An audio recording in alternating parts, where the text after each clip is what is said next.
Hey guys, it's Mysticsynthesizer, and today I got in a package for Warbler. Careful. And I'm going to be using that for one of my current work-in-progress cosplays, which is Len Kagamine from the Synchronicity series. And I'm using it on the sword. My goal is to actually have enough to coat the whole sword. I'm not really sure if I will. And I've been doing a work vlog about this whole costume, and this one I'll actually voice.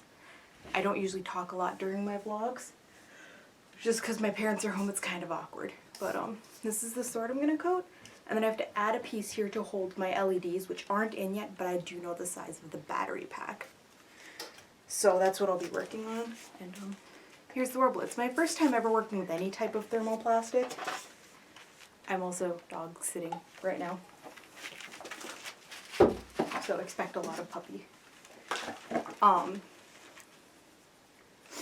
So we'll just see how this goes. I'm going to be forming it around my sword using a blow dry because I don't have a heat gun yet.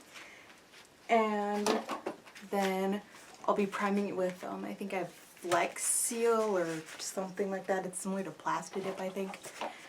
And then using a combination of spray paints and normal acrylic over it to see how that works. So let's get started. Careful, puppy. Yeah, I was supposed to say where I got this from. I got this from CosplaySupplies.com. I have a medium piece of Warbler, I think is what I bought. And there was free shipping, that's why I chose CosplaySupplies.com. And it got here. I ordered it like what day is it? Thursday. I ordered it about 6 days ago and it just shipped in, and the weather's been pretty bad where I'm at, so it was a day late, but that doesn't bug me much. It's a little business card. They hid it inside the Warbler.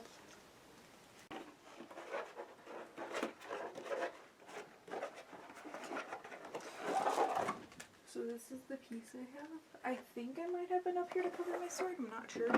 I'll come back after I rearrange my workspace and make it less dangerous for this cute little puppy of mine, because I don't want her to get hurt.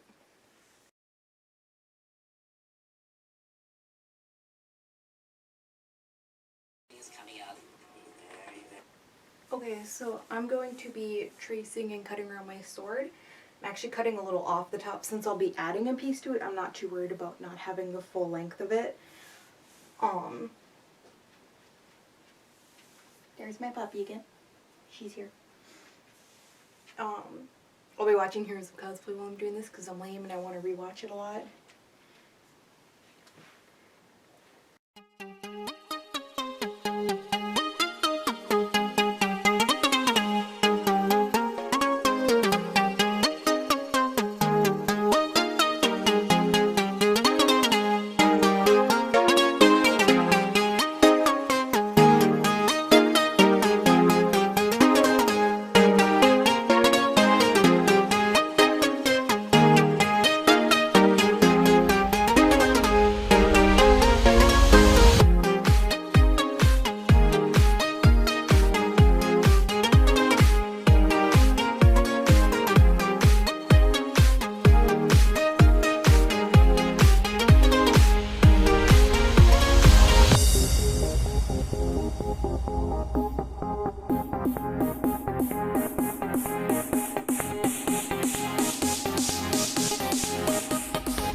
recording me molding all of this because all I'm doing is heating it and pressing it around the shape, and that's going to take up a really long time with a blow dryer.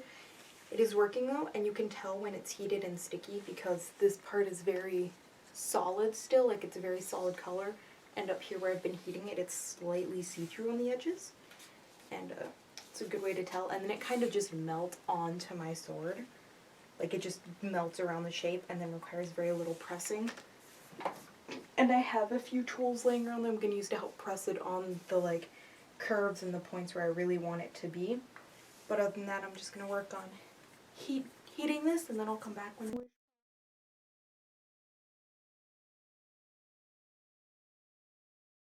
today. And we're back to work on the sword. I noticed that after I let it dry while I was at work and came home, it got like really heavy compared to what it was. This was just foam board. Got pretty heavy. Hey, puppy. And so I'm just gonna go I'm working on the handle now, and then there's a couple spots on the edge of the blade that I'm gonna fix, and then the very tip of it. And then I have to start working on where my battery pack is gonna go on the very top. So that's about it. I'm actually gonna film this time me heating it up and, you know, working on it just so you can see how I've been smoothing it. The tools I've been using are actually styrofoam tools. It's got like a rounded edge right here. I'm not sure if you can see it. It was just a really cheap styrofoam cutting kit that I got from Michael's for like $5. Didn't work for what I wanted, but it works really great for like rubbing down seams and pressing indents in, like where the curves were in my handle. So.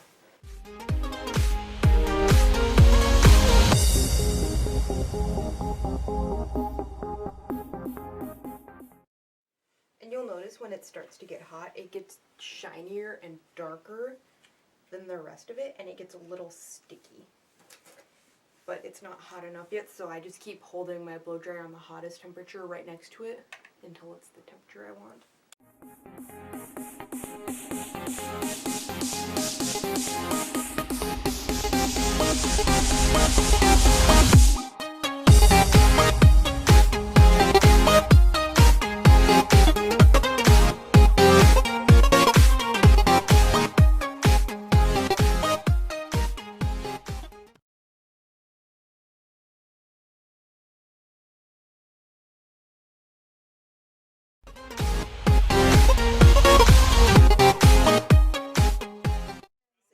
Synthesizer again, and today I'm still in my pajamas and stuff because I got very little sleep after work, so we'll pause my YouTube videos.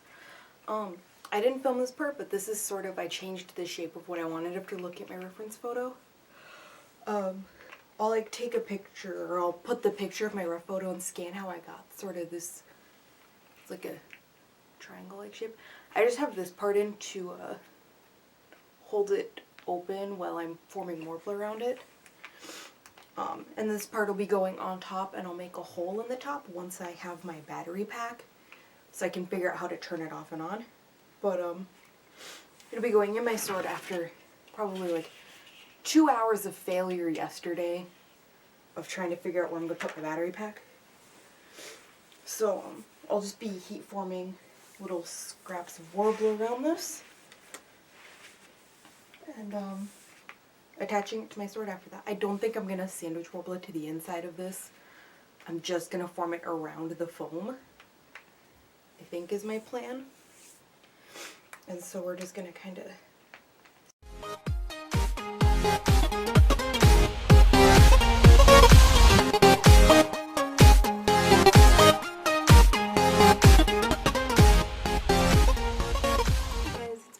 Synthesizer again, and today I have finished the sword except for the LEDs, which still haven't shipped in yet.